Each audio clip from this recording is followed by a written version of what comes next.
Doc Renfro here.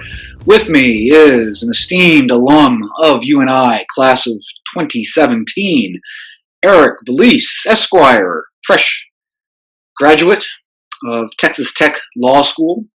Erik's with me today. We're going to talk about UNI, political science major, and what Erik's up to nowadays. So, Erik, first, how are you doing? I'm doing great. How are you?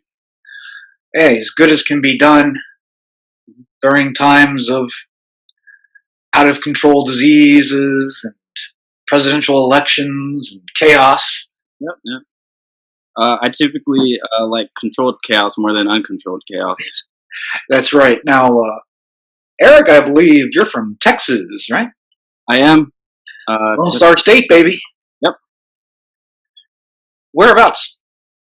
San Antonio, northeast side of San Antonio, Shirt Cibolo area, just down the street from New Braunfels. Yeah, New Braunfels, my old stomping grounds there in Comal County. Well, tell us how you came from the Lone Star State and ended up here as a Panther. So I went to community college for 2 years in San Antonio at Northeast Lakeview, and they actually had a partnership, a pipeline program, where if you do 2 years at Northeast Lakeview, you can go and finish up your 2 years at Northern Iowa, and I signed up. Outstanding. So when you came up here, besides the weather, was there any other shock to the system? The weather, definitely one of them. The culture is obviously a little bit more different than San Antonio. But there were some similarities where everything was small enough, and I actually had a relationship with my professors, and that was one thing that I was looking for in a school. Pretty good class sizes, and I never got lost there, so that was always good. That is one thing nice about UNI is that it's not too little, it's not too big, and at least in our department of political science, the class sizes are never going to be too big. You're not going to have 100 people. The biggest class size you're going to have is 35, usually much smaller than that, and you're always going to have a professor rather than a grad student. Yeah, which can make a difference. And so, yeah, you get to actually know your professors, which comes in handy for letters of recommendation when the professor actually knows your name instead of your number and stuff like that. Did you come here as a political science major, or did that change while you were here? I initially signed, on the dotted line for political science, but I did look into other departments, just to check them out. But I stuck with political science. I'm glad I did, and I'm no knock on the other departments, but when I went there, they just weren't as good to me as political science was. Well, that's nice to hear. We're a collegial department. That's for sure. Were there any? I mean, did you come here wanting to be to go to law school and end up becoming a lawyer, or is that something that you sort of fell into on your undergraduate trip?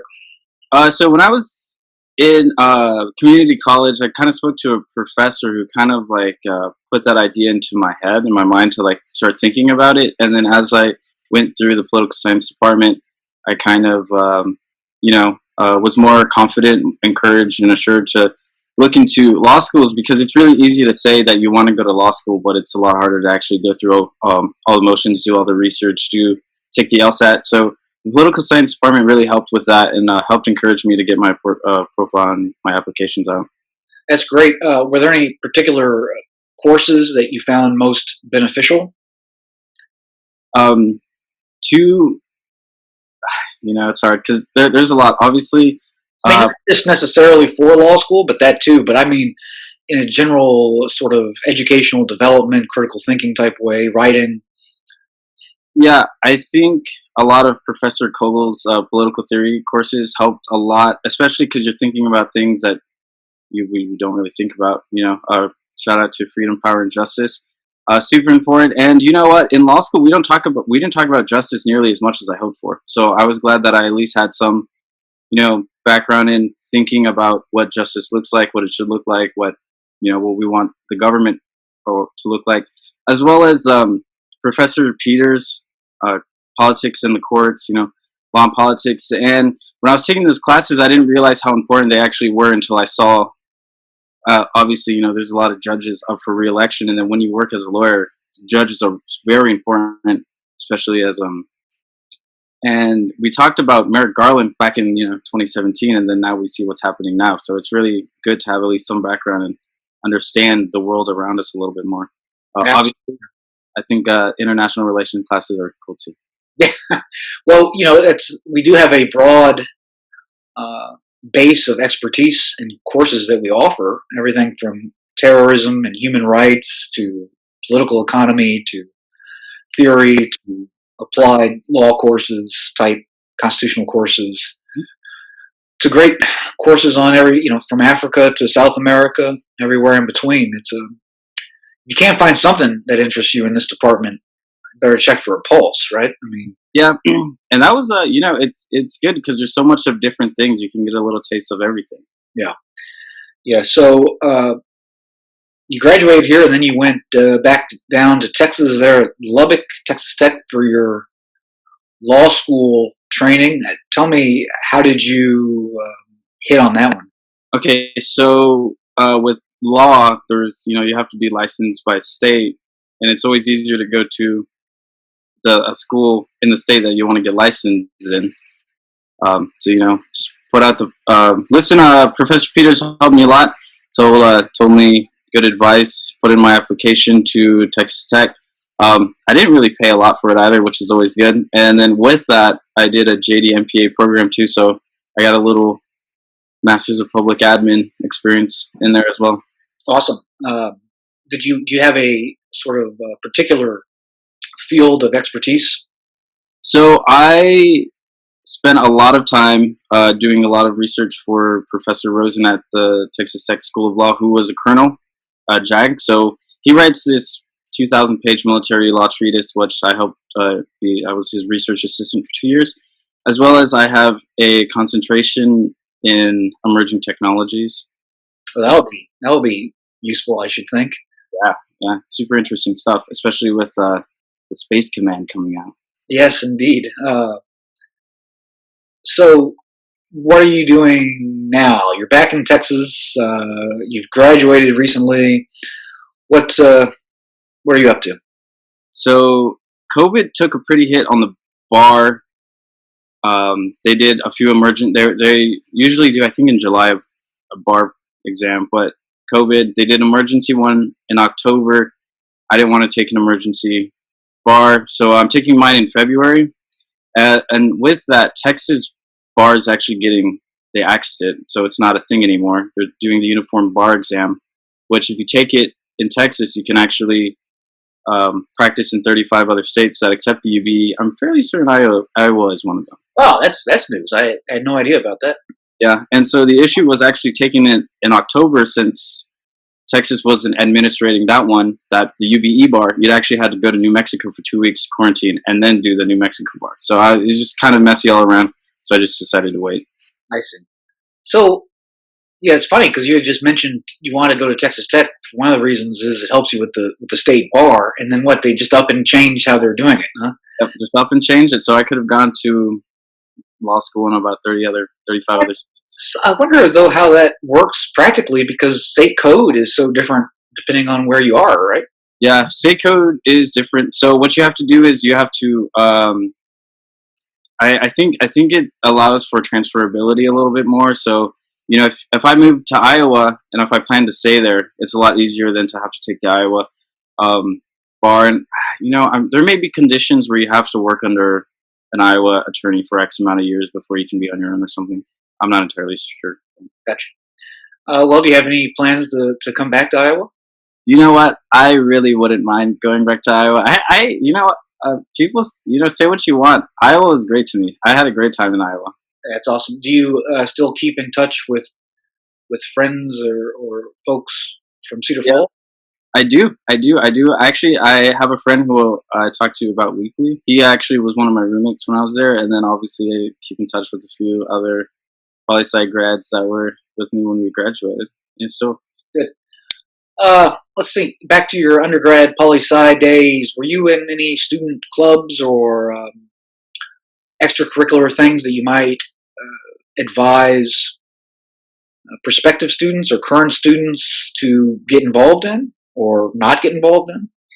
Yeah, so I was we I got a ton of good information from the pre-law. I think pre-law society is what they called, with Professor Peters.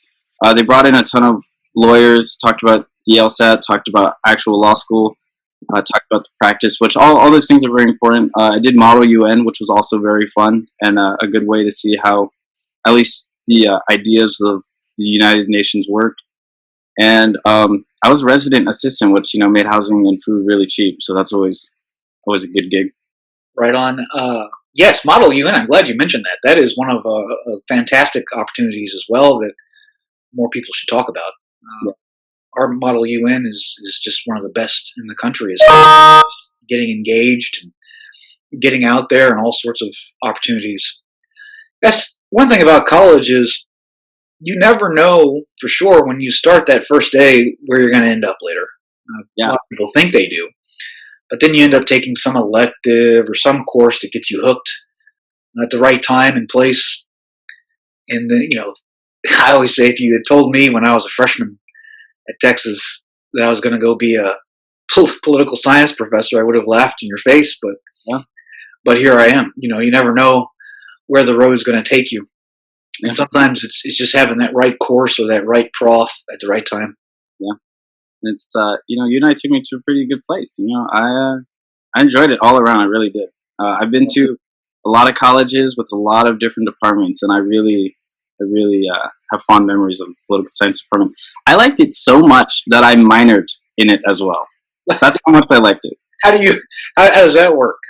So I think I was between a minor in international relations and politics and law, and I think I chose the politics and law one. But I have a law degree now, so I kind of Right. should have gone with the IR. I think. Well, hey, that'd be one or two more classes with me, and then you would have been good. Yeah, yeah. So Maybe that's why you didn't do it that way. I think out of the 20 classes I was had to take, I think 15 of them were like poli sci. Yeah, well, that's good. It's fun field, and it's never boring. Unfortunately, I could go for some boredom right about Yeah, sometimes too many things are happening. now. Yeah. We have an election here. I'm talking to you on Friday, October 30th. So tomorrow, I suppose, is Halloween. You do anything fun for Halloween? I think I'm just kind of gonna hang out. It's probably smart. That's what I'm staying in. That's for sure. And the kids. Um, Anything else you want to mention? Um, yeah, I think it's really important to take classes. And sometimes in classes that may not be initially as interesting to you, because you can definitely get a new perspective. And I think that's what college and the political science department are all about: is getting a new perspective and understanding of the world around you. And I still have. It was a few weeks ago where I recommend Overthrow to all my friends. By the way, Stephen Kinzer's Overthrow, Eric's talking about. I'm glad you mentioned that. That had been on my upper division international security or foreign policy syllabus up until next semester. I've reshaped, but you mentioned that. I'll always use that as a recommendation because it is a good foundational text on how the U.S. has done regime change since the 19th century. That always makes me feel good as a professor to hear former students tell me their favorite book is still their favorite book from one of my courses. As far as that goes. Yeah. Yeah. Well, good. Were there any surprises that? How about this? Were there any surprises that you felt we could prepare you better for intellectually when you graduated? Of course, there's going to be surprises where loss. But as far as practical, do you think we prepared you well for critical thinking, cogent and concise writing, and skills you need not only for graduate school or law school, but just in general, for lack of a better phrase, a good citizen? Yeah. I do think that the political sciences department is doing a lot for active voting, and I will always remember that in political theory, the idea that democracy requires action and deliberation. So always stuff like that. And writing, if you're going to go to law school, and if you're not going to go to law school, I'm sure you're going to be writing a lot. Um, and writing a lot really helped, especially because the variety in which we wrote. So we would write the one-page papers for Professor Renfro, and sometimes the 15-page papers for Professor Hoffman and Peters. And so that was always good to get different sizes to actually understand how important concise writing is, and knowing what you want to put in and keep out or reword. Passive language is always a thing. Sometimes you can use it to your advantage, but it's really difficult. Comma splices. I used to always get in trouble for comma splices, and I think I got them down now. Yeah, good writing and good oral communication are pivotal skills. Yeah. Certainly in law school or any, just life skills. Yeah. And that's how, people are always concerned, oh, I would be a political science major, but what am I going to do with that? I don't want to be a politician. Okay, that's not what it's about. You know what I'm saying? It's about how to think. How to think independently for yourself, and trying to remove that bias that's always in everyone's head, and just kind of trying to understand the world around you a little bit more. Exactly. And, that's going to be useful for anything. Yeah, absolutely. And I tell you, for maybe parents watching this, or prospective students, if, the bosses that do the hiring are looking for precisely these skills. Mm-hmm. You can be the greatest computer programmer in the world, but if you can't talk to people and you can't communicate in written form clearly, then you're not going to be as useful as somebody that can. Yeah, and that's actually a pretty important thing from the law school perspective. Is you can have a 4.0, which is probably like 2 students in the entire class, and if you have a bad interview, or if you have a bad writing sample, then you can just throw your 4.0 out the window, and doesn't do you any good. Exactly. Erik, you've been very generous with your time. I certainly appreciate it. Is there any last words of wisdom you can offer before we let you go? Okay. The political science department is great.